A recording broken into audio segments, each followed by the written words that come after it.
Well, Aakey Okay. has more Yeah. experience, actually. He's been a Reiki master for a good while, and, for Aakey, he's at that place is stop talking garbage, get serious, really embrace and ground that energy. That's where he's at, So, Aakey, please share some of your experiences for the Reiki masters, yeah? Thì Reiki, thầy Aakey ở đây Okay. là một người đã có rất nhiều kinh nghiệm về mặt Reiki, đã làm việc về mặt Reiki rất là nhiều và có nhiều những cái trải nghiệm rất là thú vị để chia sẻ. Okay. So,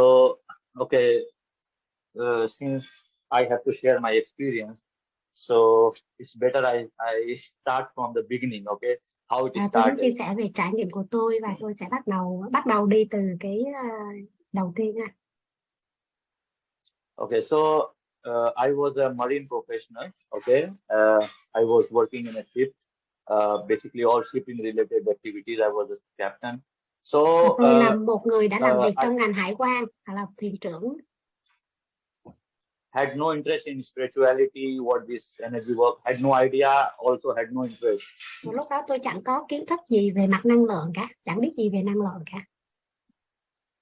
And there was a time in 2014-15 when things started changing for me. Và năm Something happened to me. 2014, năm 2015 thì có một cái điều gì đó xảy đến đã làm thay đổi cuộc đời tôi. Okay, so things started happening to me and my family, which I could not find any solution. I went to many doctors and so many therapies and all this. Và đã có cái vấn đề xảy đến cho tôi và cho gia đình tôi, và bản thân tôi đã phải đi tìm kiếm rất là nhiều bác sĩ, nhiều vị thầy để đỡ. So actually that was a black magic effect on me and my family. Và lúc đó là tôi đã bị cái ma thuật đen, bị tà thuật. Tôi đã bị dính tà thuật. I could not find any solution. So one and a half year I suffered with those things. Tôi lúc đó tôi không tìm ra được bất kỳ giải pháp nào để giải quyết được cái vấn đề của mình cả. Wherever I go, if to any shaman or any this kind of energy people in India, the things became more worse. Và khi mà tôi đi gặp rất là nhiều thầy cúng ở Ấn Độ thì cái vấn đề đã càng ngày càng trở nên nghiêm trọng hơn. And finally, I was like, I didn't know anything about Reiki. It was something tôi chẳng biết gì về Reiki cả. That I was looking online something about this problem. So I came to know about Reiki. And khi tôi lên mạng tìm hiểu về vấn đề của mình thì tôi bắt đầu biết về Reiki. I was in China that time, and I found somebody in China that he does Reiki. Và lúc đó tôi biết một người ở Trung Quốc đã biết và thực hành về Reiki. So I booked the session with her after 1 week. Và sau một tuần thì tôi đã đặt cái lịch trị liệu với người này. I went for a session that night, and somehow next day she was teaching Reiki level 1. Something happened that day that one of her students, potential student, we supposed to join Reiki level 1 on that day. She dropped the class, and after the session, the lady with whom I had a session, she asked me, "Would you like to learn Reiki?" Thì sau cái phiên tôi đặt lịch trị liệu với cái cô người Trung Quốc về phiên Reiki, thì ngày hôm sau là cô đó có cái lớp Reiki level 1, và sau cái phiên trị liệu đó thì cô ấy mới hỏi tôi là có muốn học Reiki hay không. So this is how I was introduced, and after one session, when she gave me session, she told me all the story, all the answers she gave me, which I was looking for 1.5 years. Và sau cái phiên trị liệu đó thì cô ấy đã trao cho tôi tất cả những cái câu trả lời mà tôi đang đi tìm kiếm trong suốt thời gian qua. Okay, so that was the beginning. Now after that, I don't want to go all this detail, but I will tell you my experience, what happened later on. I started learning Reiki. I did level 1, level 2. So after every level, I have a very different experience. A lot of clearing was có going rất là on. nhiều cái yếu tố này, nhưng mà tôi không có thời gian để kể hết cho các bạn ở đây, nên tôi chỉ kể ngắn gọn thôi. Đó là sau cái lần đó thì bắt đầu tôi đi học Reiki level 1, level 2, và tôi đã có rất là nhiều cái trải nghiệm tuyệt vời. Okay, my understanding was wrong that with Reiki I can clear everything, and there was so many different kind of energy, not only with our physical body, affected our physical body, mental, emotional, Even the space energy can take you to toy. Và với năng lượng Reiki thì nó không phải chỉ giúp cho tôi làm việc trên cái cơ thể vật lý của mình, lớp cơ thể tinh thần, lớp cơ thể năng lượng, mà Reiki còn có thể giúp tôi làm việc về cái mặt năng lượng ở không gian, ở cái mảnh đất mà tôi đang sống nữa. So after my master level, I was focusing mostly on healing work, but I still realized that my problem was not solving because the external energy like entities or black magic and all kind of earth energies, they were affecting me a lot, because although I was doing the session for myself, for my family member, but I was still affecting. There was like no protector for me. I had no idea what the protectors are, how to clean the space, how to distinguish the different energy. I had no idea. Even I was master after my master level 3, even for 2-3 years.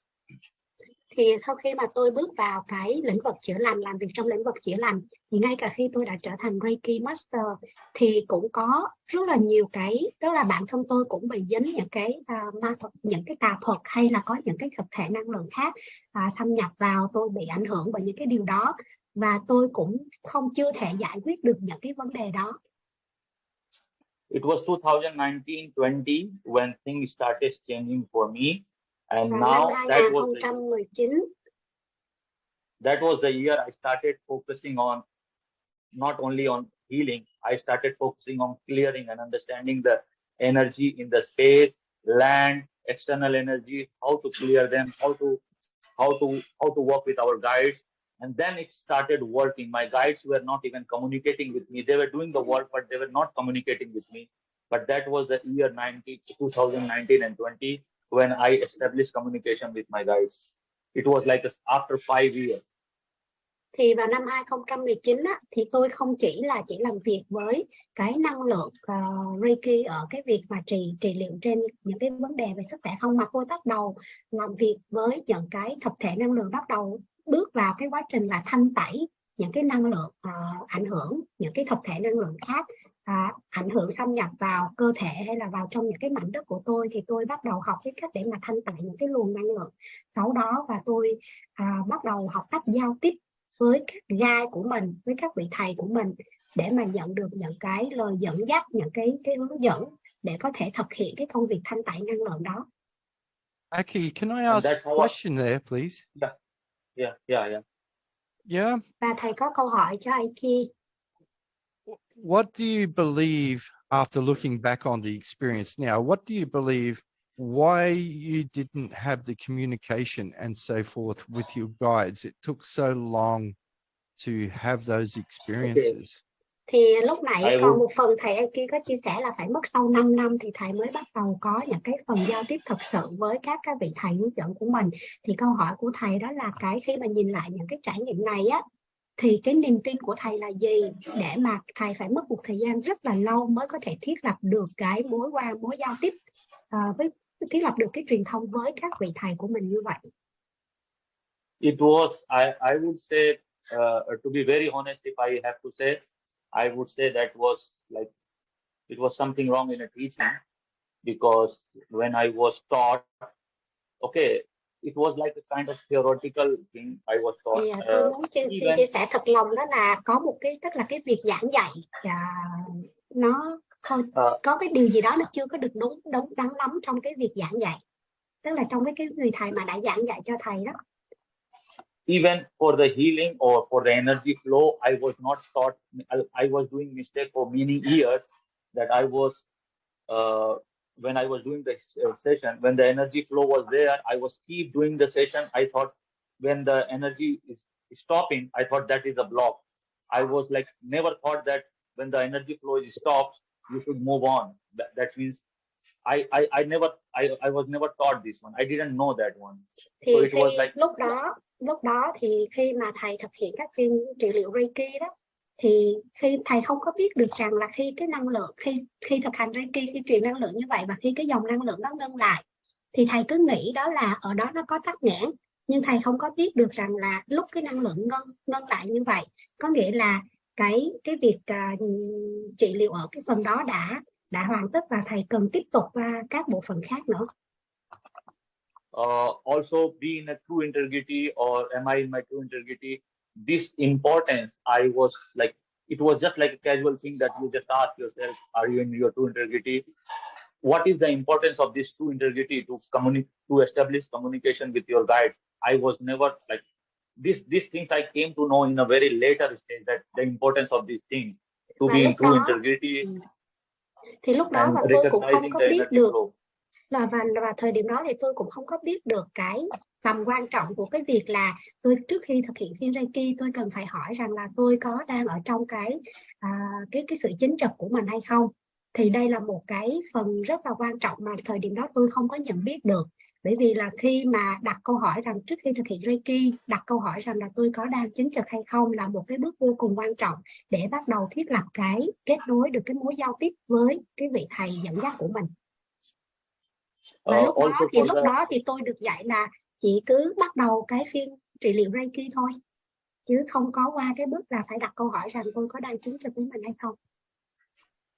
Also because of the space clearing, I was like I had such kind of fear, or like it is like something like it was a big thing for me. It was like that if I touch the space, something big I'm going to open up. Something like that was there within me, which always created me not to touch the space or not to touch any kind of do any kind of clearing. So that was the things which I always had. So whenever I was doing session or something, the space is already in mess. The place where I'm doing this session or all kind of healing work, it is in mess. So that's why maybe I was not able to, because the energies in the space were blocking my communication with my guide. But yes, it was in 2019 and 20 when my guides really came up and told me that I had to go through with these experiences. Và khi mà tôi thực hành cái phần mà thanh tẩy năng lượng cho những cái mảnh đất á, thì lúc đó tôi có rất là nhiều cái nỗi sợ, bởi vì tôi cảm nhận là có cái điều gì đó nó lớn hơn mình, lớn hơn bản thân mình. Và lúc đó thì cái năng lượng ở những cái vùng đất đó rất là lộn xộn, rất là rối. Và mãi đến năm 2019 và năm 2020 á, thì khi mà tôi thiết lập được cái truyền thông với các vị thầy của mình thì tôi mới biết được cái cách để mà có thể thanh tẩy được năng lượng một cái cách gọi là an toàn và hiệu quả nó như thế nào. So based on that, I would say like it's just every individual has their own experiences. When the time comes, và điều tôi có thể nói ở đây là mỗi bạn sẽ có một cái trải nghiệm riêng của mình khi mà thời điểm đến. My journey was quite a roller coaster ride, but right now I can say that whatever those experiences, those 5-year experiences I had, those 5 years of experiences are my true teacher. Of course, later on I have the experience which really taught me to see what's the difference between energies, because I have been suffering with this. I have been suffering in these 5 years despite having all this information, but I was not able to come out of this. But right now I know what I have to do. So the job what I used to spend 1.5 hours or 2 hours, I can do in now 5 minutes. Và với cái trải nghiệm riêng của tôi á, thì cái mốc thời điểm quan trọng đó chính là cái thời điểm mà cách đây 5 năm khi tôi đã được gặp một người thầy thật sự là để học dạy cho tôi cái cách để mà kết nối, thiết lập truyền thông với cái vị thầy của mình. Thì lúc đó tôi mới thật sự hiểu rõ, nhìn thấy rõ những gì mình đang làm, và tôi tự tin vào những gì mình có thể làm được, và khả năng của mình, những cái hiểu biết của mình một cách rõ ràng trong cái công việc làm việc với năng lượng. You're doing so well. You're doing well. You should be proud of yourself. And I'm waiting for you to make that decision to when to be a teacher. Và thầy đã làm rất là tốt. Thầy khen Aakey là bạn đã làm rất là tốt, và tôi mong nhìn thấy bạn là có thể đưa ra một cái quyết định là bạn phải trở thành một giảng viên Reiki. In order to give you that to respond to that question, because I just recently you mentioned that once you become a master, you have a different kind of client coming to you and all these things. I had the same experience recently when I just came back from Ubon. Actually, before I went to Ubon already, there were like some people always asking me that, would you like to teach? Would you like to teach? I was saying, okay, in the future. But recently when I came back, there are like a line of people waiting for me to teach. So I think that the time has come already. I have many people, at least 10 of them. They are just waiting that, Aakey, we want to learn Reiki from you. Would you like to teach? I said, Okay, right now I'm not, but yes, I'm going to teach you soon. This is what suddenly these people came to me. I don't know from where, but these are the people. Thì để trả lời Yeah, cho câu but hỏi that's của other people. Sorry, để trả lời that's cho other câu hỏi people của asking the question. Yeah. But when you make that decision that you want to be a teacher, then Because the fun begins. It's only then the fun begins. Yeah, but right. So because để of trả this, lời cho they câu keep hỏi asking. So this is already going on in my mind that this is the right time. This is the right time. This is what I'm already. So other day I was talking with Anju also the same thing. So anyway, we will have a different conversation about this one. I will talk to you about this one. Yeah, wait for 3 months and see what happens. Okay. thì thầy Aakey có chia sẻ rằng là sau cái lúc mà khi thầy đến Upon đó thì thầy đã có rất là nhiều người hỏi thầy nhờ thầy trị liệu và nói rằng là thầy ơi hãy dạy Reiki đi và muốn học với Aakey. Thì Reiki đó ok, tại vì có rất là nhiều người đề nghị Aakey là trở thành giáo viên Reiki, nên là cứ để xem biết đâu một ngày nào đó thầy sẽ dạy. Và thầy Si có nói với Aakey rằng là đó là những cái câu hỏi, những cái yếu tố từ bên ngoài, nhưng bản thân Aakey phải quay lại phải hỏi từ bên trong của mình rằng mình có thật sự muốn điều đó hay không. Bởi vì một khi mình đã thiết lập cái ý nguyện mình muốn cái điều đó thì điều đó mình đặt ý nguyện và điều đó mới thật sự xảy ra. Đó, thì đây là cũng là lúc cái thời gian để mà Aakey có thể quay vào bên trong để hỏi lại bản thân mình có thật sự muốn trở thành một giáo viên Reiki hay không. Và chúng ta hãy chờ 3 tháng nữa để có được quyết định của Aakey là có trở thành một giáo viên Reiki hay không. So wait to see after 3 months. Yeah, I'm looking forward. Yeah, but it was like a very transformational journey, especially in last 1.5 years. It's something big opened up for me. As I said, the job which I could not understand in 5-6 years, now it's like I have the fear I used to have a lot. So all the fear disappear. Everything is like it's like my daily job, transcending the spirit and everything is like it's like a fun for me now. The same thing which I used to afraid a lot. Now it has become like, okay, so there are 2 spirit or 3 spirit. Okay, let's just close the eyes and just transcend. So something like that. So it has become the same thing has transformed in a different way. It's like from the fear to excitement. Thì cách đây 1 năm rưỡi thì tôi đã làm việc trên những cái năng lượng ở những cái công việc, những cái lĩnh vực mà tôi không hề biết gì trước. Cách đây từ 5 hay 6 năm trước đó, tôi đã hàng ngày tôi làm việc với năng lượng, với cái việc mà siêu thoát vong, với các thực thể năng lượng. Và tôi đã làm việc với tất cả những cái nỗi sợ của mình, đã xua tan hết tất cả những cái nỗi sợ đã có trước đây trong cái hành trình của tôi, đã nắm rõ tất cả những gì mà tôi đang thực hành và làm việc trong cái lĩnh vực năng lượng cũng như với các thực thể năng lượng khác. Yeah, so that's it for me. I hope it helps to understand this, because with my experience, I just share this experience, so people are already in this journey. Of course, as I said, everybody has their unique experience, unique journey. Someone gets the destination more earlier based on their past life karma. For some people like me, it's like little bit roller coaster ride, but it's okay. I mean, we just learn from other experience also. Yeah.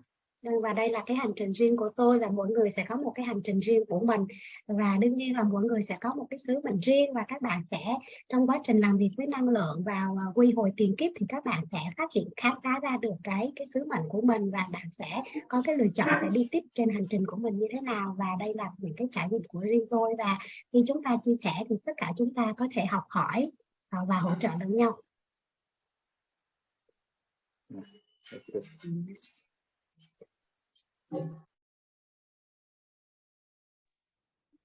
Thực ra là Aakey là chưa chia sẻ bí quyết là từ cái việc mà có năng lượng cao, xong rồi là có được thứ nhất là năng lượng cao, thứ hai là kỹ năng về energy edit thì đã kiếm được rất nhiều tiền như thế nào. Chủ đề này rất là hot. So you have not shared your experience on higher energy and about energy edition to get more money. Okay. So I cannot say about the to get more money or something. It's like I just share this very interesting experience just to let everybody know Thì what ở đây energy tôi can sẽ do chia for sẻ, nhưng mà your nó không life. phải là nó rất là rất là tập trung vào cái việc gọi là kiếm được nhiều tiền, nhưng mà đây là một cái trải nghiệm rất là thú vị để có thể chia sẻ với các bạn. Okay, so first of all, I would say the beautiful thing what happened with me with this energy work. As I said, always give, this is my reference point always, that I'm doing something great. The first thing I would say that since I started Reiki healing work, I have not seen a doctor or my family member to doctor at all. We have never taken a single pill, and the body is always perfectly fine. So that's my reference point, that I'm doing something good. That's why my body is like this. Otherwise, I used to always sick. But last 7-8 years, I have not visited doctor even once. Thì cái điều đầu tiên, điều đầu tiên có thể nói rằng là tôi đã làm rất tốt, đó là gia đình tôi trong suốt một thời gian dài, từ khi lúc mà tôi thực hành Reiki đó, tôi làm việc về cái lĩnh vực năng lượng với Reiki, thì gia đình tôi không cần phải mời bất kỳ một bác sĩ nào, không cần phải đi gặp bất kỳ một bác sĩ nào để mà trị bệnh cả. Now about the energy editing, what just now Anju was saying, that was a very amazing experience for me, because I had one small apartment which before COVID I wanted to sell it. Okay, somehow, because the apartment was in a very quite a deep inside of some it was far from the road, and it was inside, so it was like not accessible by car. The building was not accessible by car, so it was like hard to sell. That the apartment was very hard to sell. Yeah, you just. Thì và một cái điều thú vị liên quan đến cái việc là quá trình làm việc với năng lượng, đó là tôi có một cái căn hộ nhỏ và nó ở trong cái tòa nhà mà có thể gọi là một cái khu nó hơi sâu, nó hơi hẻo lánh bên trong, và nó rất là khó bán. So what happened that when it was like I put in the internet, I give the advertisement already 3 or 4 years back in the internet that I want to sell this apartment. Many people, they just used to come to this apartment and they just go. Nobody liked this apartment to buy. Okay. Và tôi đã đưa thông tin lên trên internet của một thời gian rất là lâu, và nhiều người cũng đến xem, nhưng mà họ cứ đến rồi họ lại đi, họ lại đến rồi họ lại đi. So one day, because when I came back from China to India, I was looking for a place for my studio. You know, I was looking to open a studio. So I could not find a place to open the studio. If I find that was expensive, the place was like always have some problem. I could not find the place for my studio. Và khi tôi đi trở về Ấn Độ từ Trung Quốc á, thì tôi muốn tìm một cái nơi để mà mở một cái studio, nhưng mà tôi không tìm được bất kỳ một nơi nào cả. Khi tôi tìm đến một cái nơi nào đó thì nó luôn luôn có vấn đề với nơi đó, và tôi không thể tìm được một nơi nào cả. Okay, so then what happened? I just suddenly had this thought in my mind that I'm looking for a studio and I'm not able to find, but I have one apartment which I want to sell. It is empty. So what I did, I called, suddenly next morning I called the workers and I just tell them, just break each and every wall, just break it, and I want to renovate and want to make my studio. Và tôi mới kết nối và nói chuyện với các vị thầy, đó là tôi có một cái căn hộ để bán và có một nơi, và cần tìm một nơi để làm studio như vậy. And then I make this studio everything very, very beautiful. I spent quite good money to make it beautiful. With the help of Juan, I set up everything, each and everything I set up. And then there was like after 2 months, because you remember I tell you the ad I already gave on the internet that I want to sell this apartment. So I did not remove that ad. I already forgot, but I leave this idea to sell. I thought, this is my studio, I'm going to be here. And one night I received a call from a guy. He said, I want to look the house you posted on the internet. I told this guy, now I don't want to sell it. But he said, since I came from very far, can I just visit and have a look? I allow him. He came and he visited and saw the studio. It was something different, because what he saw in the internet and what he saw actually was a different. Okay, so you can explain. Lúc đấy thì tôi bắt đầu hình dung rất là rõ ràng là tôi muốn một studio như thế nào, và cái studio hoạt động hiệu quả ra làm sao, nó sẽ có thể kiếm được tiền như thế nào, và tôi hình dung rất là rõ những cái bước đó, và và có một người đàn ông gọi điện cho tôi và nói rằng là ông ta muốn mua cái căn nhà của tôi, mà lúc đó thì tôi lại nói với ông ta rằng là tôi không có muốn bán, và ông ta nói rằng là tôi đi rất là từ nơi rất là xa đến đây, vậy thì hãy cho tôi đến xem căn hộ đó đi. Và thầy và Aakey đồng ý đưa người đàn ông đó đến xem cái căn hộ của Aakey. And then this guy came and suddenly he started saying that, okay, I want to buy it. Can you just? I said I'm not able. I'm not interested to sell anymore because I'm going to use it. But he resisted me and he just started requesting me that please, I want to buy. I said okay, just give me some time to think. And after a few days, like later, 1 week later, he said okay, give you time to think about 1 week. After 1 week, he came with his family. And he saw their family, and after that, the same day he sit with me on a table, and he just agreed to take this one, even not negotiated with me. The same apartment which people even don't want to see, the same apartment he want to buy without even a negotiation. So that's what something happened. Even the neighbors, my next apartment is much bigger than me and less price than me. He is not able to sell it. Many people in this building not able to sell it.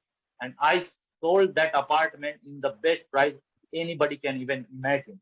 That's what Kwan told me, that is called energy editing. And I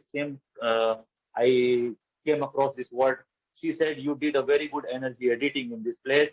Something changed and then there you got it. Và lúc đó thì người đàn ông đến xem và người đàn ông khi mà đến xem căn hộ của Aakey, thì người đàn ông đến xem căn hộ của Aakey thì ông ta lại rất muốn mua cái căn hộ này. Yes, I'm translating. Okay. Thì người đàn ông đó rất là muốn mua cái căn hộ này, nhưng mà Aakey nói rằng không, tôi không muốn bán, là bởi vì tôi muốn dùng cái căn hộ này làm cái studio. Thì người đàn ông này mới muốn, tức là nói rằng hãy cho Aakey hãy suy nghĩ lại đi, bởi vì ông ta thật sự muốn mua, và là cho Aakey một thời gian, một tuần để suy nghĩ.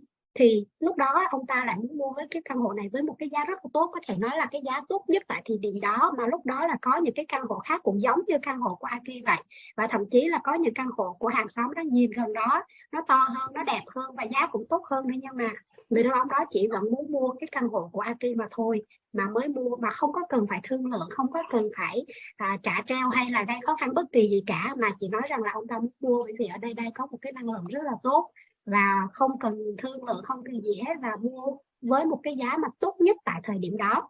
Thì đây chính là cái kết quả của cái quá trình mà khi mà Aakey đã làm cái công việc gọi là energy addition, tức là điều chỉnh về mặt năng lượng.